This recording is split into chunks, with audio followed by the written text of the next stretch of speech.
Le cancer de la prostate est le cancer le plus fréquent chez l'homme. Environ 50 000 patients sont diagnostiqués chaque année en France. Pourtant, comme bon nombre de cancers masculins, il reste dans l'ombre. En cause, l'impact sur la sexualité, la virilité ou encore l'émiction. Pour lever le voile sur cette pathologie, je reçois le docteur Lebacle. Il est chirurgien urologue à Bicêtre. Bonjour docteur Lebacle. Bonjour, c'est bien. Pouvez-vous nous expliquer ce que c'est que la prostate et à quoi elle sert dans le corps ? Oui, alors en effet, c'est ce que nous posent les questions en général les patients. Qu'est-ce que la prostate ? Donc c'est une glande qui est de la taille d'une noix, qui est située juste sous la vessie et qui entoure l'urètre chez l'homme. Elle a pour but de sécréter un liquide, le liquide séminal, qui permet de transporter les spermatozoïdes et de les nourrir. Et elle fabrique aussi des protéines ou des enzymes qui sont très importantes pour la fertilité. Donc c'est surtout un organe de la reproduction. De quoi parle-t-on quand on parle de cancer de la prostate ? Alors le cancer de la prostate, c'est le cancer le plus fréquent des hommes. Ensuite, ça survient à partir de 50 ans en général. Et c'est pour ça qu'on propose ce dépistage à partir de 50 ans. Le facteur de risque, c'est surtout l'âge, mais aussi certaines origines ethniques ou certaines mutations génétiques. C'est pour ça qu'on pose la question de cancer du sein dans la famille, par exemple. Et ensuite, le cancer de la prostate, ce n'est pas un seul cancer. Il y a des cancers localisés, des cancers localement avancés, des cancers métastatiques. D'autres agressifs, d'autres qu'on peut surveiller. Donc c'est pour ça que les traitements seront tout à fait différents en fonction de ces cancers. Et pouvez-vous nous expliquer ce que c'est que le dosage du PSA ? Alors, le PSA, normalement, c'est une enzyme qui se retrouve uniquement dans le sperme. Elle a pour but de liquéfier le sperme après qu'il soit éjaculé pour permettre la bonne mobilité des spermatozoïdes dans les voies féminines. Normalement, il ne se retrouve pas dans le sang. Et il va se retrouver dans le sang lorsqu'il y a un problème au niveau de la prostate, que ce soit le volume de la prostate, l'inflammation de la prostate ou le cancer de la prostate. Et donc, cette enzyme va se retrouver sur la prise de sang, qui a des taux plus augmentés qu'à l'habitude. Donc c'est pour ça que c'est quelque chose qui est important d'utiliser pour dépister le cancer de la prostate, mais ce n'est pas vraiment spécifique. Il va falloir utiliser d'autres éléments pour aboutir au diagnostic de cancer de la prostate. Donc le dosage, il est utilisé en prévention et aussi pendant le parcours du cancer ? Oui, donc quand on fait un traitement, on va vérifier l'efficacité de ce traitement en utilisant entre autres le dosage du PSA.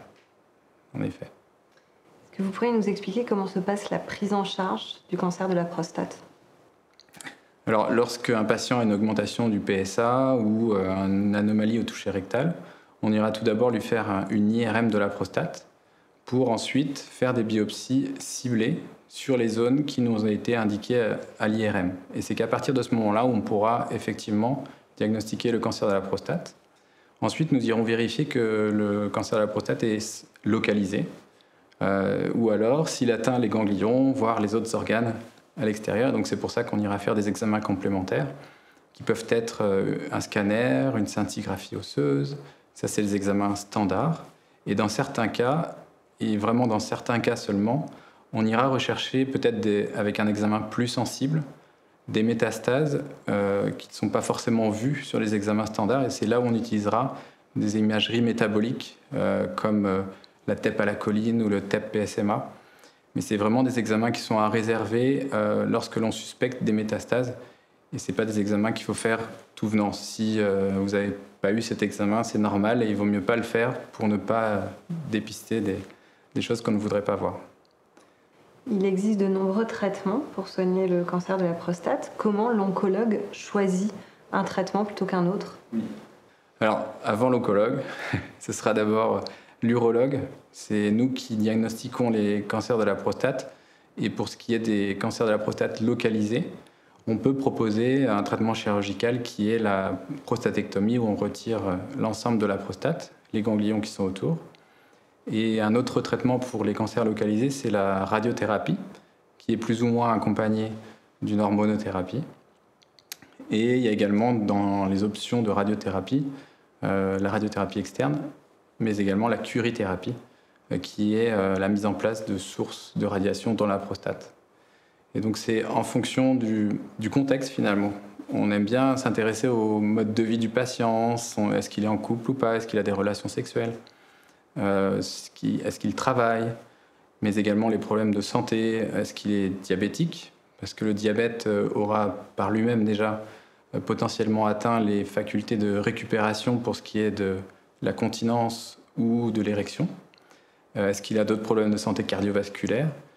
Et en fonction de tous ces paramètres, nous choisirons avec le patient, et c'est le patient qui choisira au final, le traitement par la chirurgie ou par la radiothérapie pour les cancers localisés. Et on lui exposera bien évidemment les effets secondaires des différents traitements. La chirurgie, c'est notamment les risques de fuite urinaire, d'incontinence après la chirurgie, qui nécessiteront de faire de la rééducation avant la chirurgie et après. Pour ce qui est de la radiothérapie, c'est des effets secondaires locaux au niveau de la vessie, au niveau des diarrhées, parce que ça peut toucher également le tube digestif. Et c'est aussi des effets secondaires à long terme. Et c'est pour ça que c'est un traitement que l'on réservera soit aux cancers vraiment très agressifs, soit aux patients un peu plus âgés qui auront beaucoup plus d'effets secondaires de la chirurgie. Donc ça, c'était le volet traitements locaux pour les cancers localisés. Et malheureusement, il y a d'autres patients qui sont diagnostiqués au stade métastatique. Et c'est là où il y aura tous les traitements que les oncologues médicaux pourront leur proposer. Tout d'abord, l'hormonothérapie, qui est vraiment un traitement très ancien, mais qui continue à être utilisé pour le cancer de la prostate. Et aujourd'hui, on essaiera d'associer plusieurs traitements. Les hormonothérapies de nouvelle génération, la chimiothérapie également, ou d'autres traitements plus ciblés en fonction des mutations génétiques et qui là pourront intervenir un peu plus tard lorsque les premières lignes de traitement ne fonctionneront plus. Donc j'ai fait un peu toute l'étendue, que ce soit entre les cancers localisés ou les cancers métastatiques. Est-ce qu'on peut garder une vie active, notamment potentiellement travailler pendant les traitements du cancer de la prostate? Alors, on peut travailler, et c'est même conseillé de travailler. Ça permet de mieux tolérer les traitements que l'on propose, garder une vie intime, avoir une vie saine, une vie sociale, tout ça pour vivre avec le cancer. Parmi les traitements que je n'ai pas évoqués, il y a la surveillance active. C'est un patient qui a un cancer de la prostate, mais qui a un cancer de la prostate de faible risque. Faible risque d'évoluer vers des métastases ou de mourir de ce cancer. Et c'est vraiment une option que l'on propose de plus en plus souvent, et c'est une indication que l'on étend parfois même au risque intermédiaire faible, avec des scores de Gleason de 3+4, c'est pour rentrer dans les détails. Mais c'est une option thérapeutique qui donne finalement le moins d'effets secondaires, parce qu'on n'a pas les problèmes de continence, les problèmes d'érection. Le seul effet secondaire que l'on peut avoir avec cette solution, c'est l'anxiété. Et donc, c'est apprendre à vivre avec son cancer. Donc, c'est pour ça que c'est important de continuer à avoir une vie normale avec ce cancer. Quel est le pronostic lorsqu'on est diagnostiqué d'un cancer de la prostate? Alors, vous devinerez bien que le pronostic dépend du stade et de la réponse au traitement. Pour les stades localisés, lorsque l'on a retiré le cancer avec la chirurgie ou que l'on l'a traité avec la radiothérapie, les chances de guérison de ce cancer et surtout le risque de décéder de ce cancer est vraiment très faible. On a 95% de guérison. Pour les stades métastatiques, c'est un peu moins vrai, même si les options thérapeutiques actuelles permettent de vivre de plus en plus longtemps avec ce cancer qui devient finalement une maladie chronique. Et grâce aux nouveaux traitements, on peut vivre de plus en plus longtemps avec un cancer de la prostate. Quelle est l'évolution de la recherche? Alors la recherche, elle travaille à plusieurs niveaux, que ce soit au niveau du dépistage, en essayant de développer des nouveaux marqueurs un peu plus puissants et spécifiques que le PSA. Il y en a plusieurs qui ont été développés, que ce soit des prises de sang, des analyses d'urine, qui pour l'instant n'ont pas fait la preuve suffisamment de leur pertinence pour être pris en charge par la sécurité sociale. Donc c'est des tests que l'on n'utilisera pas en pratique courante. Ça, c'est pour le dépistage. Pour le diagnostic, maintenant, tous les patients ont une IRM avant de faire des biopsies. Et les biopsies sont de plus en plus ciblées.